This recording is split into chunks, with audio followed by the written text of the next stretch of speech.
సింగపూర్లో AP CM Chandrababu రెండో రోజు పర్యటన కొనసాగుతోంది. సింగపూర్ వాణిజ్య పరిశ్రమల మంత్రి టాన్ సీ లాంగ్ తో చంద్రబాబు భేటీ అయ్యారు. గత వైసీపీ ప్రభుత్వ హయాంలో సింగపూర్ కంపెనీలు ఎదుర్కొన్న ఇబ్బందులు, వాటిని పరిష్కరించే అంశంపై టాన్ సీ లాంగ్ తో చంద్రబాబు చర్చించారు. వాటిని సరిచేసేందుకే తాను సింగపూర్ వచ్చానని చంద్రబాబు స్పష్టం చేశారు. నాలెడ్జ్ ఎకానమీలో ఏపీ నిపుణులు ప్రపంచవ్యాప్తంగా పనిచేస్తున్నారని, green energy, green hydrogen, transmission కారిడార్లు, పోర్టులు తదితర రంగాల్లో సింగపూర్ కంపెనీలు భాగస్వామ్యం వహించాలని సీఎం చంద్రబాబు కోరారు. డేటా సెంటర్ల ఏర్పాటులోనూ సింగపూర్ భాగస్వామ్యం అవసరమని, లాజిస్టిక్ రంగంలో సింగపూర్ బలంగా ఉందని తెలిపారు. ప్రస్తుతం ఏపీలోనూ పోర్టుల నిర్మాణం వేగంగా జరుగుతోందని చంద్రబాబు తెలిపారు. గతంలో హైదరాబాద్ వచ్చినప్పుడు సీఎం చంద్రబాబును కలిశానని సింగపూర్ మంత్రి టాన్ సీ లాంగ్ గుర్తు చేసుకున్నారు.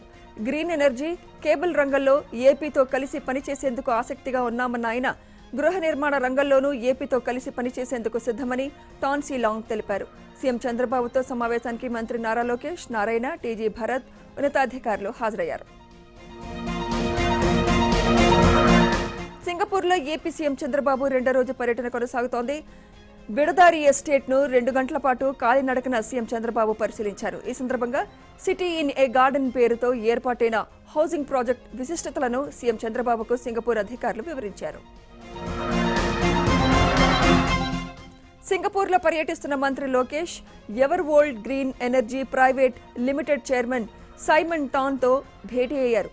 2029 నాటికి ఏపీలో 160 గిగావాట్ల పునరుత్పాదక ఇంధన సామర్థ్యం కలిగి ఉండాలని లక్ష్యంగా పెట్టుకున్నట్లు తెలిపారు. దీనికి అనుగుణంగా ఇంటిగ్రేటెడ్ గ్రీన్ ఎనర్జీ పాలసీని ప్రకటించినట్లు తెలిపారు.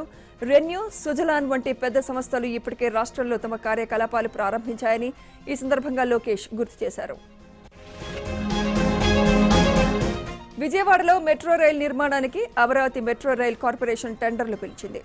ఈపీసీ విధానంలో టెండర్లను ఆహ్వానించారు. మొత్తం 2 కారిడార్లలో మెట్రో రైల్ నిర్మాణాన్ని 30 నెలల్లో పూర్తి చేయాలని తెలిపింది. మొదటి దశలో 38.4 కిలోమీటర్లలో 2 కారిడార్ల నిర్మాణం చేయాలని నిర్ణయించారు. మెట్రో నిర్మాణానికి డిజైన్లు, సాంకేతిక సహకారం, పర్యవేక్షణ కోసం టిప్సా కన్సల్టెన్సీని ఎంపిక చేశారు. 32 చోట్ల మెట్రో స్టేషన్ల నిర్మాణానికి టెండర్లు పిలిచారు. ఏపీ హైకోర్టు న్యాయమూర్తిగా జస్టిస్ బట్టు దేవానంద్ ప్రమాణ స్వీకారం చేశారు. జస్టిస్ దేవానంద్తో AP high court CJ justice Dhiraj Singh Thakur ప్రమాణ స్వీకారం చేయించారు. జస్టిస్ బట్టు దేవానంద్ రాకతో ఏపీ హైకోర్టులో న్యాయమూర్తుల సంఖ్య 29కి చేరింది. 2028 ఏప్రిల్ 13 వరకు జస్టిస్ దేవానంద్ ఏపీ హైకోర్టులో కొనసాగనున్నారు.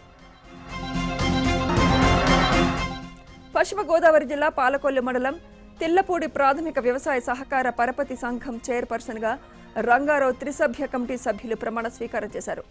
అనేక సేవా కార్యక్రమాలు చేస్తూ గ్రామ దేవతలైన మారమ్మ అమ్మవార్లకు 2 కోట్ల వ్యయంతో ఆలయం నిర్మించిన కామిశెట్టి అయ్యప్ప నాయుడు తండ్రి రంగారావుకు సొసైటీ చైర్మన్ పదవి ఇవ్వటం అభినందనీయమని చైర్మన్ కోడి విజయభాస్కర్ అన్నారు.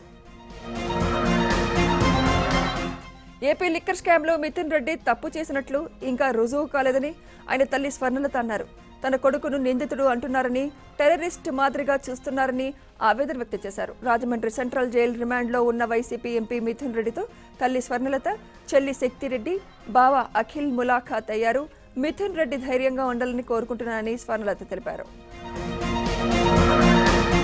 వినియోగదారులకు మెరుగైన బ్యాంకింగ్ సేవలు అందించేందుకు అగ్రసేన బ్యాంక్ ముందుకు రావడం అభినందనీయమని మంత్రి శ్రీధర్ బాబు అన్నారు. హైదరాబాద్ అమీర్పేటలో నూతనంగా ఏర్పాటు చేసిన అగ్రసేన్ బ్యాంకును సంస్థ చైర్మన్ ప్రమోద్ కుమార్తో కలిసి మంత్రి లాంచ్ చేశారు. దీర్ఘకాలిక పొదుపు ఖాతాలతో పాటు ఫ్యూచర్ స్టార్స్ ఆర్డీ పథకాన్ని పరిచయం చేసినట్లు బ్యాంక్ చైర్మన్ ప్రమోద్ కుమార్ తెలిపారు. ఫ్రంట్ పేజీలో వార్త కోసం మాజీ మంత్రి కేటీఆర్ ఇష్టానుసారం మాట్లాడుతున్నారని బీజేపీ ఎంపీ సీఎం రమేష్ ఆరోపణలపై కేటీఆర్ ఎందుకు స్పందించడం లేదని వరంగల్ వెస్ట్ ఎమ్మెల్యే నాయని రాజేందర్ రెడ్డి ప్రశ్నించారు. బీఆర్ఎస్ విలీనంపై తన దగ్గర ఆధారాలున్నాయని ఓవైపు సీఎం రమేష్ చెబుతుంటే మరోవైపు సొంత చెల్లెలు కవిత ఆరోపణలు చేసిన కేటీఆర్ మౌనంగా ఎందుకుంటున్నారన్నారు. సిగాచి పరిశ్రమ ఘటనలో ప్రభుత్వ స్పందన బాధ్యతారాహిత్యంగా ఉందని మాజీ మంత్రి హరీష్ రావు మండిపడ్డారు. సిగాచి ఘటన బాధిత కుటుంబాలతో కలిసి సంగారెడ్డి జిల్లా కలెక్టరేట్కు వెళ్లిన హరీష్ రావు తక్షణమే వారికి న్యాయం చేయాలని అదనపు కలెక్టర్కు కలిసి వినతిపత్రం ఇచ్చారు. ఇప్పటి ఇంకా కొందరు బాధిత కుటుంబాలకు పరిహారం అందలేదన్నారు. ₹1 కోటి పరిహారం ఇస్తామని చెప్పిన సీఎం రేవంత్ రెడ్డి ఇప్పటికీ ఎవరికీ ₹1 కోటి ఇవ్వలేదన్నారు.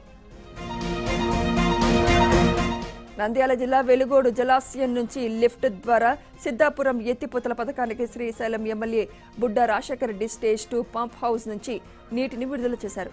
ముందుగా ప్రత్యేక పూజలు నిర్వహించి 2 పంపుల ద్వారా 200 క్యూసెక్కుల నీటిని వదిలారు. అనంతరం సిద్ధాపురం చెరువు డెలివరీ పాయింట్ వద్ద గంగమ్మకు సారె సమర్పించి జలహారతి ఇచ్చారు. గత వైసీపీ హయాంలో ప్రాజెక్టులను సర్వనాశనం చేశారని, నిర్వహణకు కనీసం గ్రీజు కూడా ఇవ్వలేని అసమర్థులు ఇప్పుడు మాట్లాడుతున్నారని ఎమ్మెల్యే ఆగ్రహం వ్యక్తం చేశారు. దివ్యాంగులు, వృద్ధులు, వితంతువుల కోసం పోరాడేది ఎంఆర్పీఎస్ మాత్రమేనని మందకృష్ణ మాదిగ అన్నారు. కేసీఆర్ గడిలో పుట్టారని, రేవంత్ రెడ్డి బంగ్లాలో జన్మించారని, తాను మాత్రం గుడిసెలో పుట్టినట్లు తెలిపారు. అందుకే పేదల కోసం పోరాడుతున్నానని అన్నారు. పెన్షన్ డబ్బులు పెంచకపోవడంతో ఒక్కో పెన్షన్దారుడు ₹40,000 నష్టపోయాడని మందకృష్ణ మాదిగ అన్నారు. తెలంగాణలో పలు రోడ్ల విస్తరణ పనులకు సంబంధించి ప్రతిపాదనలు పెండింగ్లో ఉన్నాయని, దీన్ని దృష్టిలో పెట్టుకుని వెంటనే సెంట్రల్ రోడ్ ఇన్ఫ్రాస్ట్రక్చర్ ఫండ్ నిధులను విడుదల చేయాలని కేంద్ర మంత్రి నితిన్ గడ్కరీని కేంద్ర హోంశాఖ సహాయ మంత్రి బండి సంజయ్ కోరారు.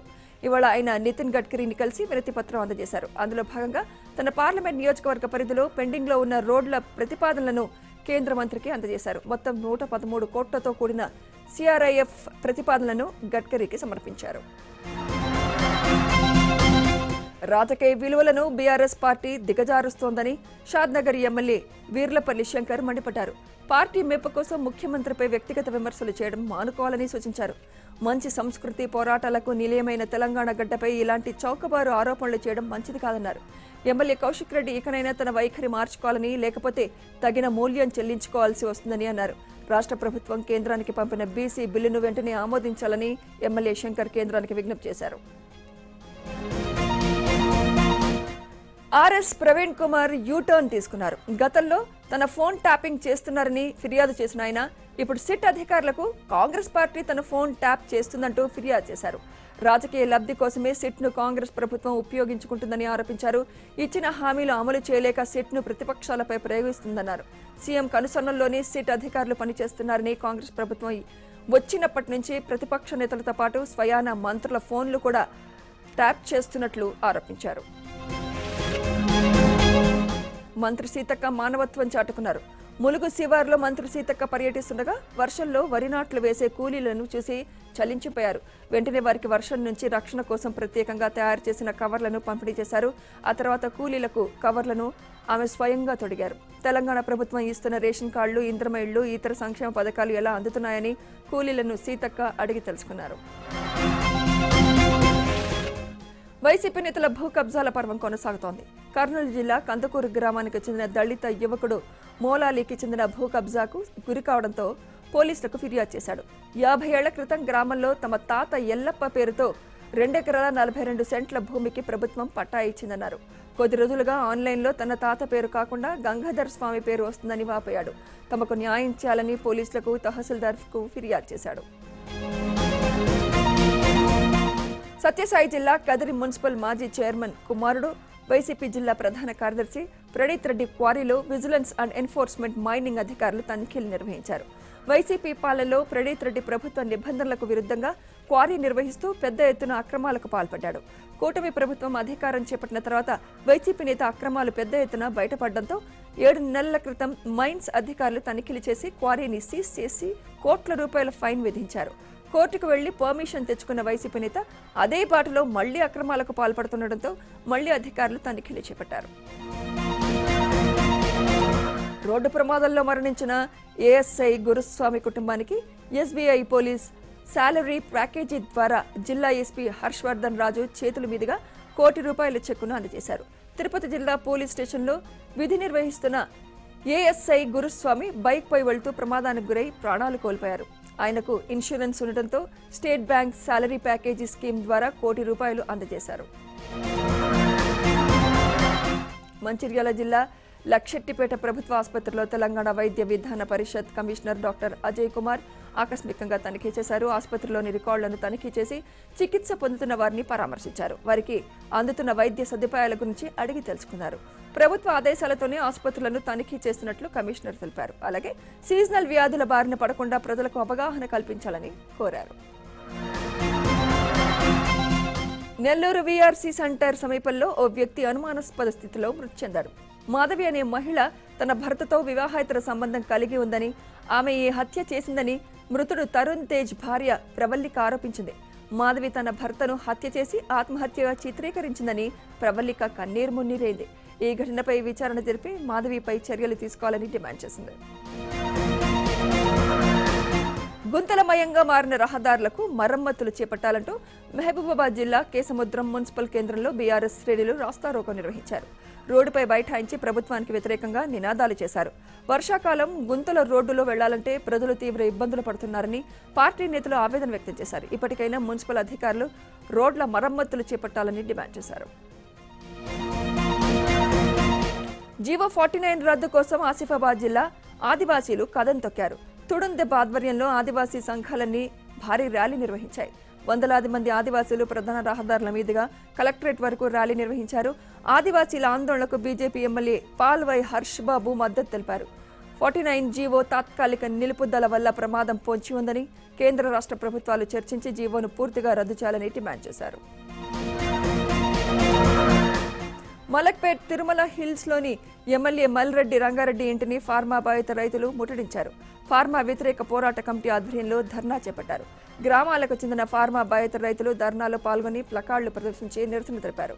ఎన్నికల ముందు ఇచ్చిన హామీని నెరవేర్చే వరకు కదిలేది లేదంటూ రైతులు భీష్మించి కూర్చున్నారు. సీఎం దృష్టికి తీసుకువెళ్లి సమస్యలు పరిష్కరిస్తానని ఎమ్మెల్యే హామీ ఇవ్వడంతో రైతులు ధర్నా విరమించారు.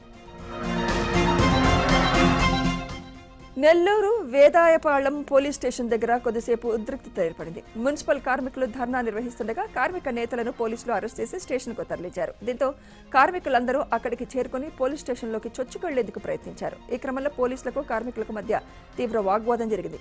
పరిస్థితి అదుపు తప్పడంతో పోలీసులు ఆందోళనకారులపై లాఠీచార్జ్ చేశారు. జయశంకర్ భూపాలపల్లి జిల్లా మండలంలో మావోయిస్టులకు వ్యతిరేకంగా వాల్ పోస్టర్లు వెలిశాయి. ముకునూరు, నీలంపల్లి, బూరుగుగూడెంతో పాటు సర్వాయిపేటలో మావోయిస్ట్ ఆత్మ పరిరక్షణ ప్రజా ఫ్రంట్ పేరుతో పోస్టర్లు వెలిశాయి. మావోయిస్ట్ అగ్రనేతల కాలం చెల్లిన సిద్ధాంతాలు వీడి జనజీవన స్రవంతిలో కలవాలంటూ పోస్టర్లలో తెలిపారు. మన శరీరంలో లివర్ అతిపెద్ద రీజనరేటివ్ ఆర్గన్ అని డాక్టర్ కావ్య అన్నారు. హైదరాబాద్ గ్లెన్ గర్ల్స్ హాస్పిటల్స్లో వరల్డ్ హెపటైటిస్ డేను పురస్కరించుకొని అవగాహన ర్యాలీ నిర్వహించారు. సైఫాబాద్ ఏసీపీ సంజయ్ కుమార్ ఈ ర్యాలీని ప్రారంభించారు. కాలేయ సంబంధిత వ్యాధుల బారిన పడకుండా వ్యాక్సినేషన్, ముందస్తు పరీక్షల ద్వారా లివర్ జబ్బులను గుర్తించి ప్రాణాలు కాపాడుకోవచ్చని డాక్టర్ కావ్య తెలిపారు. ఇంద్రకీలాద్రి అమ్మవారి ఆలయంలో దసరా శరన్నవరాత్రి వేడుకలకు రంగం సిద్ధమైంది. ఏపీలో ప్రసిద్ధి క్షేత్రాల్లో రెండో క్షేత్రమైన ఇంద్రకీలాద్రిపై సెప్టెంబర్ 22 నుండి అక్టోబర్ 2వ తేదీ వరకు దసరా ఉత్సవాలు జరిపేందుకు ఆలయ అధికారులు డేట్ ఫిక్స్ చేశారు. ఈ ఏడాది 11 రోజుల పాటు అమ్మవారికి శరన్నవరాత్రి వేడుకలు జరుపునున్నట్లు ఆలయ అధికారులు తెలిపారు. కన్నడ హీరో శివరాజ్ కుమార్, దర్శకుడు గోపీచంద్, ఎమ్మెల్యేలు యశస్విని రెడ్డి, శ్రీధర్ తిరుమల శ్రీనివాసుని దర్శించుకున్నారు. శ్రీవారి దర్శనార్థం కుటుంబ సభ్యులతో కలిసి తిరుమలకు చేరుకున్న వీరు వీఐపీ బ్రేక్ ప్రారంభ దర్శన సమయంలో శ్రీవారిని దర్శించుకున్నారు.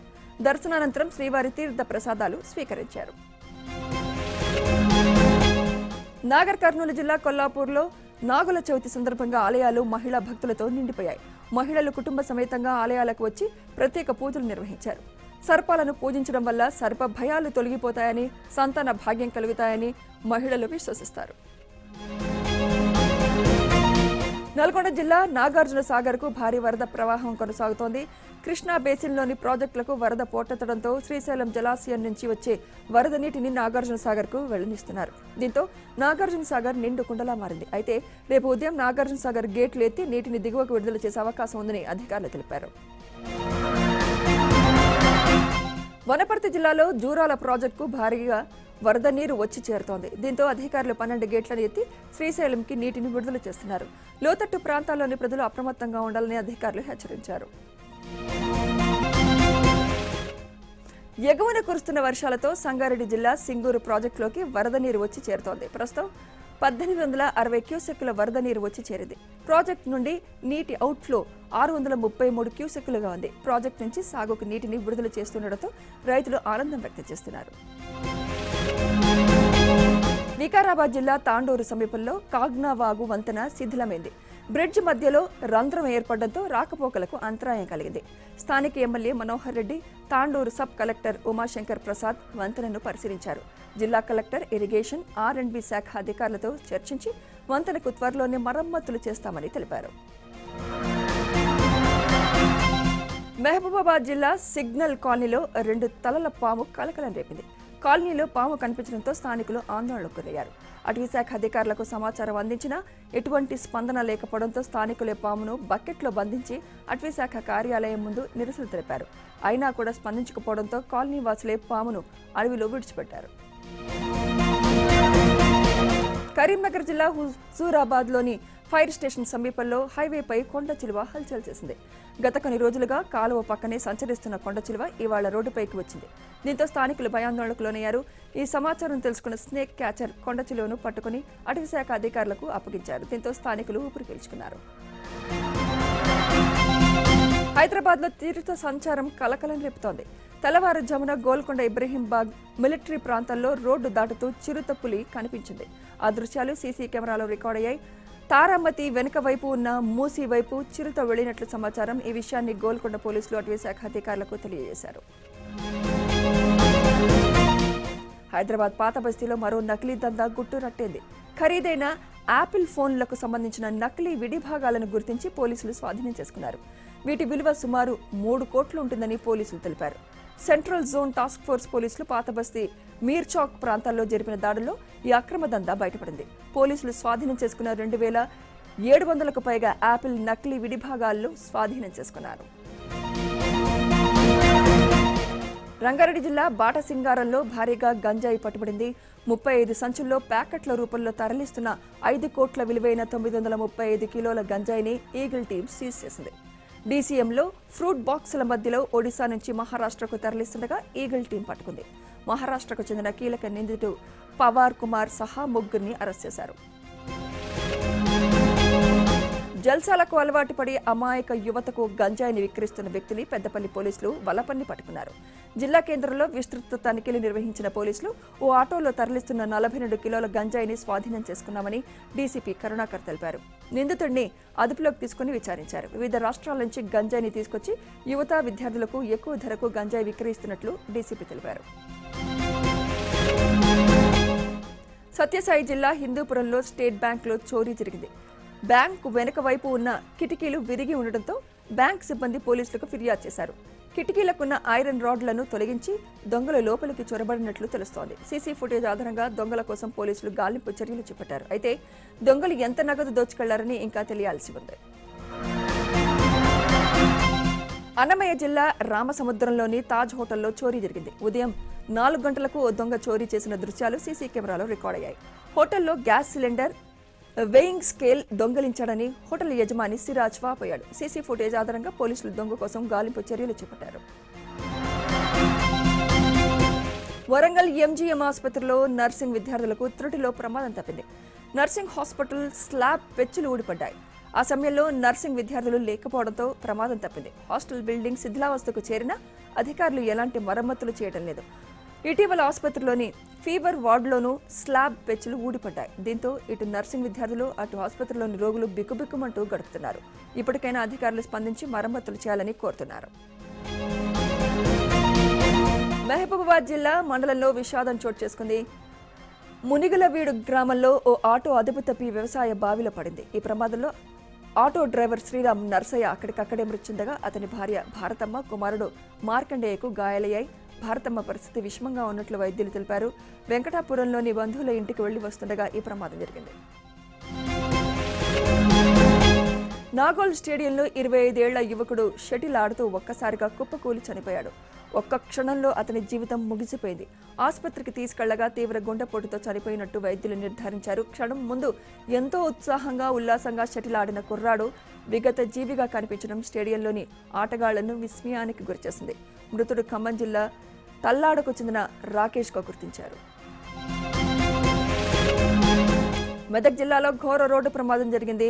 చిన్న శంకరంపేటలో అతివేగంగా వచ్చిన కారు పెట్రోల్ బంక్ సమీపంలోని విద్యుత్ స్తంభానికి ఢీకొట్టింది. ఈ ఘటనలో ఒకరు అక్కడికక్కడే మృతి చెందగా మరో ఇద్దరు తీవ్రంగా గాయపడ్డారు. ప్రమాద సమాచారం తెలుసుకున్న పోలీసులు స్పాట్కు చేరుకుని క్షతగాతులను మెదక్ ప్రభుత్వ ఆసుపత్రికి తరలించారు. స్నేహితుడి బర్త్డే వేడుకల కోసం ముగ్గురు కలిసి వెళ్తుండగా ఈ ప్రమాదం జరిగినట్టు తెలిసింది. జోగులాంబ గద్వాల జిల్లా గట్టు మండలం గ్రామానికి చెందిన ముక్కరయ్య గుడికి వెళ్లి తిరిగి వస్తుండగా రోడ్డు ప్రమాదంలో మృతి చెందాడు. ఓ పాఠశాల బస్సు వెనుక నుంచి ఢీకొట్టడంతో ముక్కరయ్య తీవ్రంగా గాయపడ్డాడు. అతన్ని వెంటనే ఆసుపత్రికి తరలించగా చికిత్స పొందుతూ మృతి చెందాడు. ఈ ఘటనపై పోలీసులు కేసు నమోదు చేసి దర్యాప్తు చేస్తున్నారు. బాలాపూర్లోని ప్లాస్టిక్ పరిశ్రమలో భారీ అగ్ని ప్రమాదం జరిగింది. పరిశ్రమలో తెల్లవారుజామున మంటలు చెలరేగాయి. సమాచారం అందుకున్న అగ్నిమాపక సిబ్బంది తీవ్రంగా శ్రమించి మంటలను అదుపులోకి తీసుకొచ్చారు. ఘటనా సమయంలో పరిశ్రమలో ఎవరూ లేకపోవడంతో పెను ప్రమాదం తప్పింది. ప్రమాదానికి గల కారణాలపై అధికారులు దర్యాప్తు చేపట్టారు. హైదరాబాద్ కుక్కట్పల్లిలో విషాదం జరిగింది. వెంకట్రావు నగర్లో నివాసం ఉంటున్న కుమార్ యాదవ్ అనే యువకుడు ఉరేసుకుని ఆత్మహత్య చేసుకున్నాడు. కుత్బుల్లాపూర్ మాజీ ఎమ్మెల్యే కూన శ్రీశైలం గౌడ్ తమ్ముడు శ్రీనివాస్ గౌడ్కు చెందిన కాంక్రీట్ ఆర్ఎంసీ ప్లాంట్లో ఉద్యోగిగా 9 ఏళ్లుగా కుమార్ యాదవ్ పనిచేస్తున్నాడు. కంపెనీ ఆర్థిక వ్యవహారంలో ₹1 కోటి అవకతవకలు జరగడంతో కుమార్ యాదవ్ దానికి బాధ్యుడని, తిరిగి చెల్లించాలంటూ శ్రీనివాస్ గౌడ్ అనుచరులు దాడి చేశారని కుమార్ యాదవ్ కుటుంబ సభ్యులు ఆరోపిస్తున్నారు. వారి బెదిరింపులు, దాడులు తట్టుకోలేక మనస్తాపంతోనే కుమార్ యాదవ్ చనిపోయాడని కుటుంబ సభ్యులు చెబుతున్నారు. మానవ సంబంధాలు మంట కలుస్తున్నాయి. క్షణికావేశంలో రక్తం పంచుకొని పుట్టిన వారిని కూడా హతమారుస్తున్నారు. ఇలాంటి దారుణ ఘటనే రంగారెడ్డి జిల్లా కొత్తూరు మండలం పెంజర్ల గ్రామంలో జరిగింది. సొంత అక్కను తమ్ముడు చంపేశాడు. ఇంట్లో ఎవరూ లేని సమయంలో అక్కను హత్య చేశాడు. తన కొడుకే కూతుర్ని చంపేసినట్లు తండ్రి పోలీసులకు ఫిర్యాదు చేశాడు. ప్రేమ వ్యవహారమే హత్యకు ప్రధాన కారణమని, కొన్ని రోజులుగా ఇంట్లో గొడవలు జరుగుతున్నట్లు తెలుస్తోంది. పార్లమెంట్ బయట విపక్ష ఎంపీలు ఆందోళనకు దిగారు. బీహార్లో ఓటర్ల జాబితా సవరణను నిలిపివేయాలని డిమాండ్ చేశారు. ప్రజాస్వామ్యంపై దాడి చేయొద్దంటూ పెద్ద ఎత్తున నినాదాలు చేశారు. ఎంపీలు బ్యానర్లు పట్టుకుని నిరసన తెలిపారు. ఈ నిరసనలో ప్రియాంక గాంధీతో పాటు విపక్ష కూటమికి చెందిన ఎంపీలు పాల్గొన్నారు. పహల్గాంలో ఉగ్రదాడి హేయమైన చర్య అని రక్షణ మంత్రి రాజ్నాథ్ సింగ్ అన్నారు. మతం పేరు అడిగి మరీ పర్యాటకులను కాల్చి చంపారన్నారు. ఆపరేషన్ సింధూర్కు ముందు భారత సైనికులు చాలా జాగ్రత్తలు తీసుకున్నారని, పాకిస్తాన్లోని సామాన్య ప్రజలకు ఎలాంటి ఇబ్బంది లేకుండా దాడులు జరిపారని అన్నారు. ఆపరేషన్ సింధూర్లో 100 మందికి పైగా ఉగ్రవాదులను మట్టుపెట్టామని రాజ్నాథ్ సింగ్ అన్నారు. మే 7 రాత్రి భారత బలగాలు తమ శక్తి సామర్థ్యాలు చాటి చెప్పాయన్నారు. ఎంపీ డింపుల్ యాదవ్ పై మౌలానా చేసిన వ్యాఖ్యలను కాంగ్రెస్ ఎంపీ రేణుకా చౌదరి తీవ్రంగా ఖండించారు. మౌలానా వ్యాఖ్యలు మహిళలను అవమానించే విధంగా ఉన్నాయని మండిపడ్డారు. ఈ విషయంపై పార్లమెంట్లో స్పెషల్ సెషన్ నిర్వహించి మహిళలకు న్యాయం చేయాలని డిమాండ్ చేశారు. పహల్గాం ఉగ్రదాడికి భారత సైన్యం రివెంజ్ తీసుకుంది. అమాయక టూరిస్టులను పొట్టన పెట్టుకున్న ఉగ్రవాదులను భారత సైన్యం మట్టుపెట్టింది. శ్రీనగర్లో జరిగిన భారీ ఎన్కౌంటర్లో పహల్గాం దాడిలో పాల్గొన్న 3 ఉగ్రవాదులు హతమయ్యారు.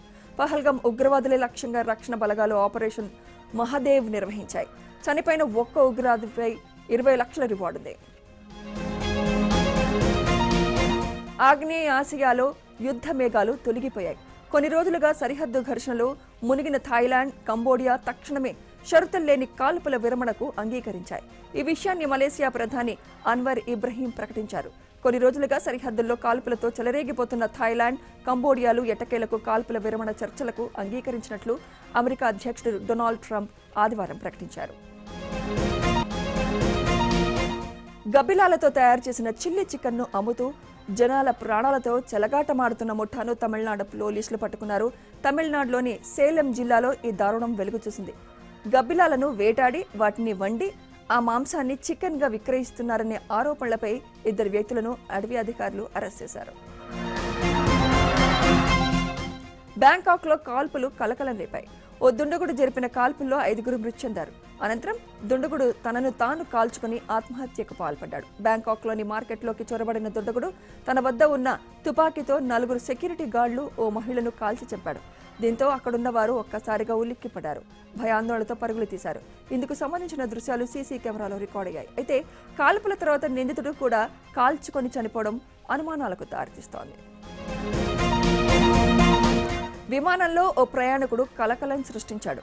విమానంలో బాంబు పెట్టబోతున్నానంటూ గందరగోళం సృష్టించాడు. లండన్ నుంచి వెళ్తున్న ఈజీజెడ్ విమానంలో ఈ ఘటన జరిగింది. విమానం గాల్లో ఉండగా ఓ ప్రయాణికుడు విమానంలో బాంబు పెట్టబోతున్నానంటూ హల్చల్ చేశాడు. Death to America, death to Trump అంటూ నినాదాలు చేశాడు. దీంతో విమానంలోని తోటి ప్రయాణికులు అతన్ని అదుపులోకి తీసుకున్నారు.